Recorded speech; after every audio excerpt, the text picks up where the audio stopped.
தருமபுரியில் பாஜக சார்பில் இந்திய ராணுவ வீரர்களின் வெற்றி ஊர்வலம். தருமபுரி மாவட்ட பாஜக சார்பில் காஷ்மீர் மாநிலத்தில் நடைபெற்ற பயங்கரவாதிகளின் தாக்குதலுக்கு எதிராக இந்திய ராணுவ வீரர்கள் சார்பில் நடத்தப்பட்ட ஆபரேஷன் சிந்தூர் மூலம் தாக்குதல் நடத்திய இந்திய இராணுவத்தில் முப்படை வீரர்களுக்கு நன்றி செலுத்தும் வகையில் தருமபுரியில் திரங்கா யாத்திரை என்னும் இந்திய இராணுவ வீரர்களின் வெற்றி ஊர்வலம் நடைபெற்றது.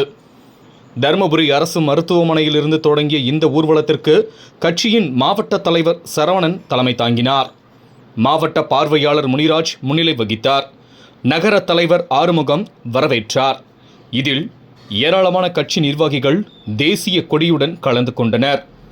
இந்த ஊர்வலம் முக்கிய வீதிகள் வழியாக தருமபுரி தொலைபேசி நிலையம் அருகில் வந்தடைந்தது. அங்கு முப்படை வீரர்களுக்கும் நன்றி தெரிவிக்கும் வகையில் கட்சி நிர்வாகிகள் பேசினார்கள். இதில் கல்வியாளர் பிரிவு மாவட்ட தலைவர் இமானுவேல், நிர்வாகிகள் கணேசன், பிரவீன், சங்கீதா, சக்திவேல் மற்றும் ஏராளமான கட்சி நிர்வாகிகள் கலந்து கொண்டனர்.